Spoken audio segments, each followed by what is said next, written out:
Good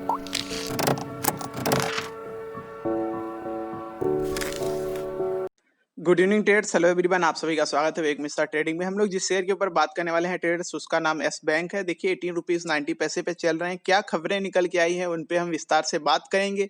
by cell और hold क्या करना चाहिए न्यू इन्वेस्टर को, या जो पहले से बाई करके चल रहे हैं उस पे भी हम लोग चर्चा करेंगे। तो वीडियो में बने रहिए। जो चैनल पे नए हो चैनल सब्सक्राइब कर लें, नोटिफिकेशन बेल जरूर प्रेस करें ताकि आने वाले नेक्स्ट अपडेट आपसे मिस ना हो, क्योंकि मैं आपके लिए ऐसे ही कंटेंट और ऐसे ही हर शेयरों के ऊपर जो भी आपको डाउट होता है उस पर वीडियो बनाता रहता हूँ और आपको बेस्ट पेनी स्टॉक भी बताता हूँ। तो make sure to subscribe my channel.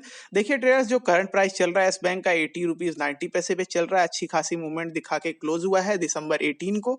मार्च में अपकमिंग अर्निंग के रिजल्ट आएंगे। ईपीएस जो है इसका माइनस में 80.95 चल रहा है। मार्केट कैपिटल 457.252 बिलियन की है। डिविडेंड येल्ड ये कंपनी प्रोवाइड नहीं करती है। जैसे देखिए कि 30 सितंबर को स्टेटमेंट आई थी अभी कल ही की न्यूज में कि 30 सितंबर 2020 तक का एस बैंक का जो आउटस्टैंडिंग था वो 8,16,208 क्रेडिट कार्ड के ट्रांजैक्शन की वैल्यूज जो थी वो 490.76 करोड़ थी। जो आपको अर्निंग्स के रिजल्ट आए थे उस टाइम पे पता लगा था, मतलब 30 सितंबर तक की डिटेल में ये था।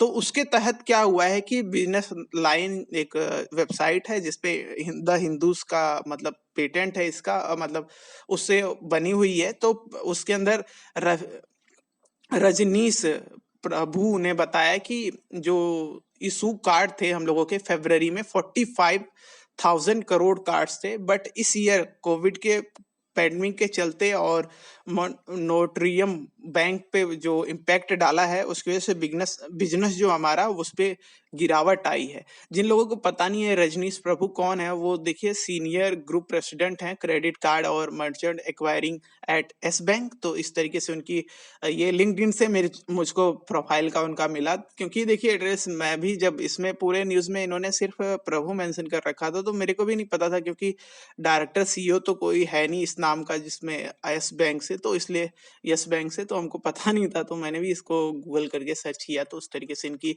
जो प्रोफाइल है मुझे मिली। खैर छोड़िए, हम लोग न्यूज पे बात कर लेते हैं। तो लोन मोरेटोरियम पॉलिसी और इकोनॉमी में इतनी ज्यादा अनसर्टिनिटी थी, मतलब डामाडोल स्थिति थी इकोनॉमी की, क्योंकि अभी भी है, कोई इतनी सुधरी नहीं है, बट अब पहले से बेहतर है। बहुत अच्छा फेस भी पिकअप किया है। देखिए सारे जब बैंक ग्रो करते हैं तो आपको पता लगता है कि हाँ ठीक है। देखिए आपको एक देखिए जैसे कि एसबीआई हो गया, फेडरल बैंक हो गया, आरबीएल बैंक हो गया, बंधन बैंक हो गया और इंडियन बैंक हो गया। काफी सारे बैंक है ट्रेडर्स। अगर देखिए सभी लोग 200 से 150 पे, यस बैंक की बात कर मतलब हम लोग एसबीआई की ही बात कर लेते हैं।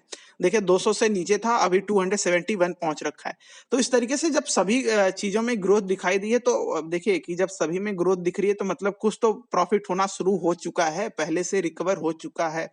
तो मेन चीज वो निकल के आती है। तो मेन चीज इस न्यूज की क्या निकल के आ रही है कि इन्होंने जो मेन बात बोली है रजनीश प्रभु ने, वो बोला है कि हम लोगों ने इतने सारे कार्ड इशू किए थे लॉकडाउन और उसके इम्पैक्ट की वजह से कोई ग्रोथ तो हुई नहीं, बट अब होगी, क्योंकि उस कार्डों की जो यूजेस हैं वो फेस पकड़ चुके हैं, मतलब उनका यूज शुरू हो चुका है। तो अब देखिए उन्होंने क्या बोला है कि आने वाले 2 साल में हमारी जो अभी चल रही है कार्डों की वैल्यू, उसको हम 4 टाइम कर लेंगे 2 ईयर के अंदर, और उसके बाद नेक्स्ट 5 ईयर में हम लोग उसको 15 टाइम करने की सोच रहे हैं। तो इसकी वजह से क्या होगा कि इसके शेयर प्राइस पे भी असर पड़ेगा और ग्रोथ दिखाएगा, असर मतलब पॉजिटिव वे में। तो ये थी इस तरीके की न्यूज। फिर उन्होंने एक और भी चीज अपना मतलब टॉपिक एंड करते करते बताया कि हम लोगों ने अपनी technology as well as distribution channel पे भी काम करना है ताकि उसको हम लोग और ग्रो कर सकें।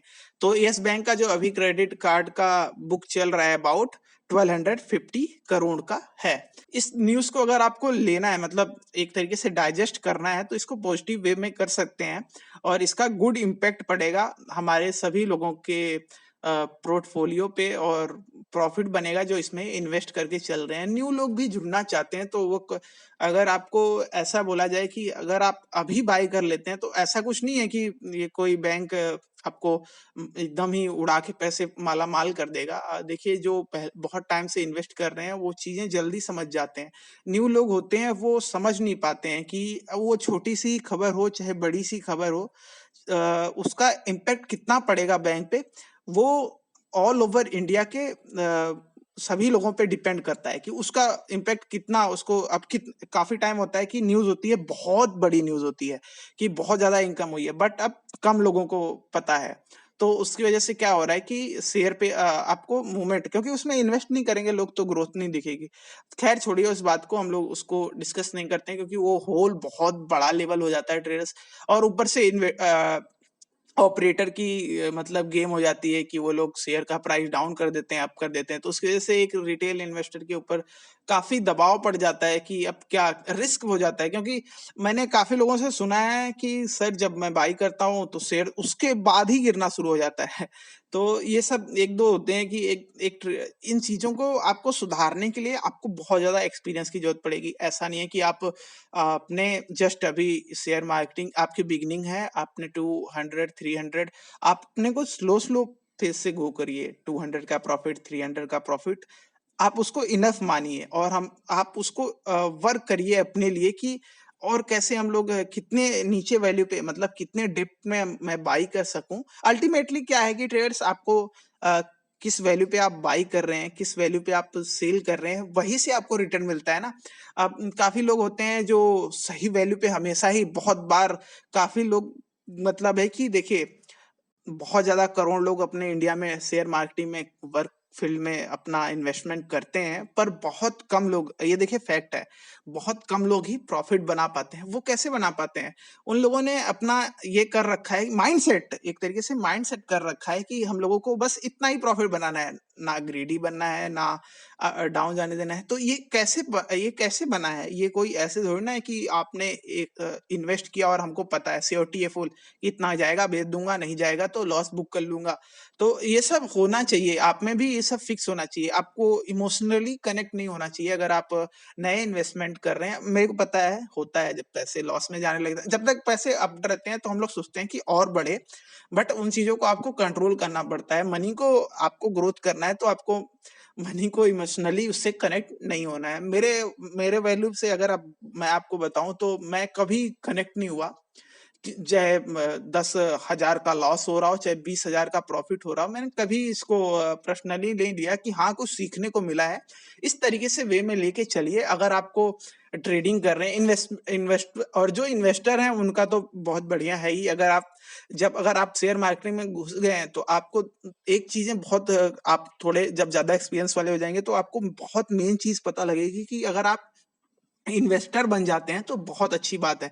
किसी शेयर से आप इन्वेस्टर उनको कह लीजिए ट्रेडर्स की जो अभी इन्वेस्ट किए हैं, उन्होंने लॉन्ग टर्म का प्रेडिक्ट किया है टफ है। हाँ टफ है कि क्योंकि आपको ईयरली 6 मंथ का नहीं पता लगता, ईयरली 2 ईयर 3 ईयर का नहीं पता लगता, प्रिडिक्ट नहीं किया जा सकता उतना। बट आप लोग किसी कंपनी में कैसे ग्रोथ प्रेटेंड कर सकते हैं? जैसे अभी एक आपको मैं उदाहरण देता हूँ। जैसे आप यस बैंक को रहने लीजिए। जैसे फ्यूचर में जो है इलेक्ट्रिक व्हीकल का बहुत यूज होने वाला है, मैं इसका टॉपिक भी आपको डिस्कस करने वाला हूँ, इस पे प्रिपरेशन चल रही है।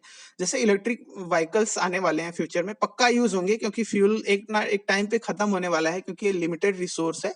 तो अभी से ही शुरुआत हो रही है उसकी धीरे धीरे, और इंडिया में भी होने वाली है। काफी सारी कंपनियां उस पर वर्क कर रही हैं, अपनी नई व्हीकल्स नेक्स्ट ईयर तक ही लॉन्च करने के प्लान चल रहे हैं।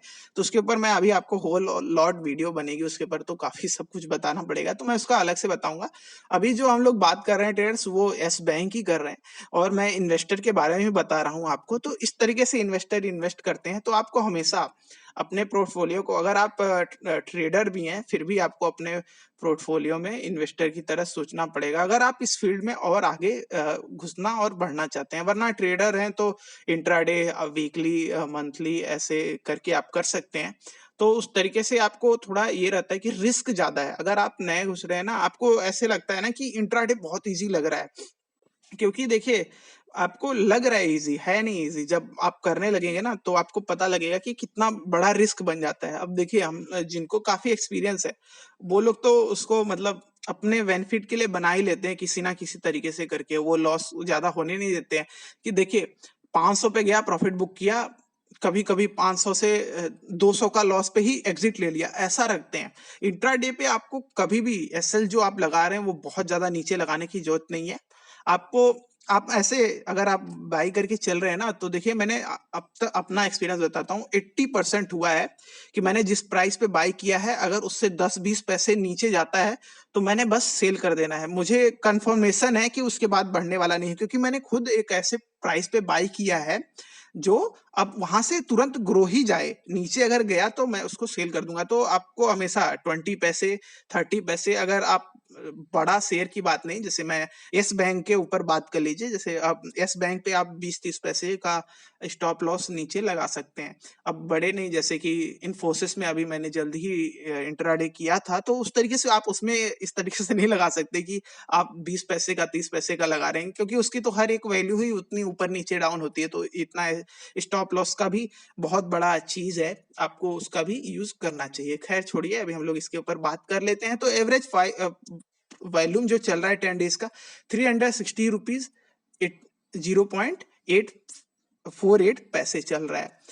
52 वीक हाई जो है ट्रेडर्स वो 87.30 पैसे है। 52 वीक लो जो है ₹5.65 है।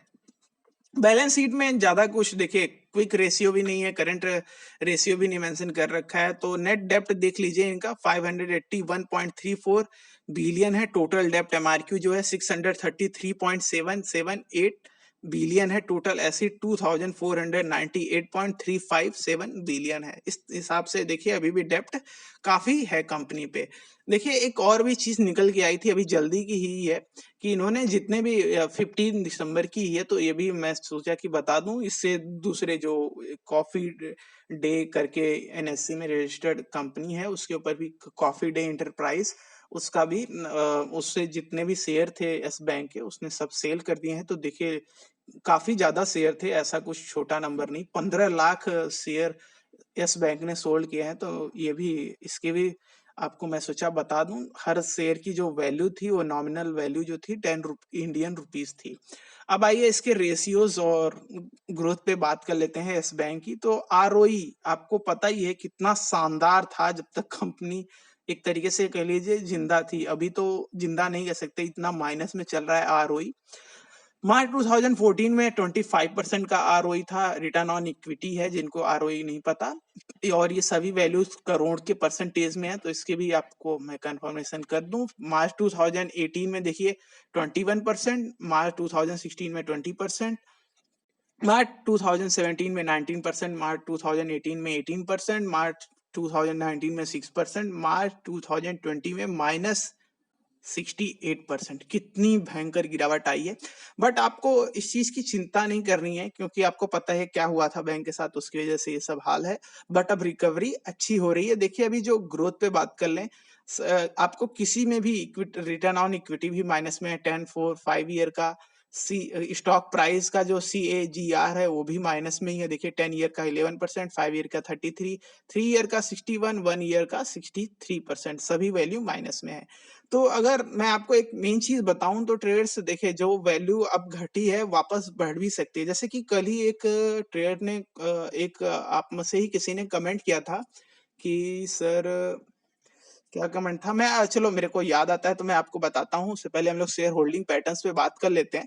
देखिए, प्रोमोटर्स की होल्डिंग एकदम जीरो हो चुकी है, आपको पता है रीजन। एफआईएस की होल्डिंग जो है 11.16% है, डीआईएस की 49.28% है। अपने इंडियन को काफी ज्यादा ट्रस्ट है इस कंपनी में। देखिए कितनी शानदार तरीके से, फिर भी जून और मार्च से घटी है, बट सितंबर में स्टिल 49.28% है। पब्लिक की होल्डिंग 9.56% है। डीआईएस की होल्डिंग इतनी अभी भी है, उसका रीजन आपको सिंपल सा अगर मैं बोलूं, तो अभी भी लोगों को भरोसा है कि बैंक वापस से उभरेगा और बहुत अच्छा रिटर्न देगा, और मुझे भी भरोसा है कि ये बैंक बहुत अच्छा रिटर्न देगा आपको। अब आइए इसके हम लोग जो चार्ट है उस पर बात कर लेते हैं। तो आप लोगों में से जो क्वेश्चन था ट्रेडर्स, वो था कि सर क्या कि कोई बैंक देखिए एक बंदे ने मैं आपको वो अलग स्वास्थ्य विनायक शेयर है उसका नाम, उसके ऊपर उसने स्वास्थ्य विनायक या ऐसे ही कोई शेयर था जिसपे उसने क्वेश्चन कर रखा था कि सर मैंने इसको काफ़ी हाई वैल्यू पे बाय कर लिया है।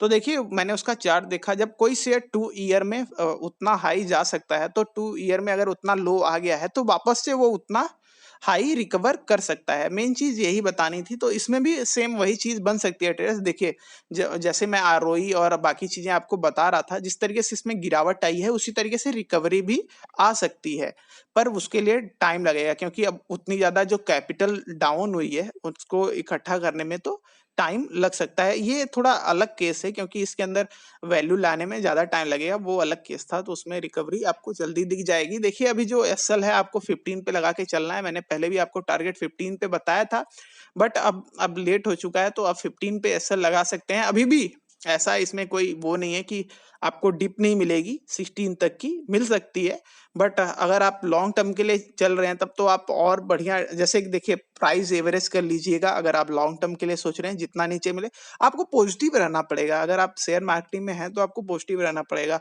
आप उस पे स्टॉप लॉस लगाइए जो आपको हमेशा जब भी प्राइस एवरेज करने का मौका मिले आप एवरेज कर लीजिए अगर आप किसी चीज शेयर में भरोसा रखते हैं और उसको लंबा लेके चलना चाहते हैं तो आपको जब भी लोअर प्राइस मिले आपको लगे कि हाँ अब इससे नीचे जाने का नहीं है जैसे देखिए मैंने यहाँ पे पूरा पोविटॉल्स का जो ट्रेडिशनल स्टैंडर्ड होता है उसको ओपन कर रखा है ये जो आपको लाइन दिख रही होगी R1 R5 P S1 इस तरीके से ये सपोर्ट और रेजिस्टेंस है ट्रेडर्स इन्वेस्टर्स तो इस तरीके से पता लग जाता है कि हमको देखिए अभी जो करंट दिख रहा है अगर इसने 22 बहुत स्ट्रॉन्ग रेजिस्टेंस बन रहा है इसको अगर ब्रेक किया ना तो ये आपको बहुत ही जल्दी 25 दिखाएगा टारगेट ठीक है ट्रेडर्स उसके बाद 30 भी आएगा और अगर आप लॉन्ग टर्म होल्ड करके चल रहे हैं हाँ अब इतना जल्दी नहीं अगर आप लॉन्ग करके चल रहे हैं तो आपको 50 भी दिखाई देगा क्योंकि देखिए जब 2 मंथ में उतना शेयर डाउन जा सकता है तो 3 मंथ में उतना 4 मंथ में उतना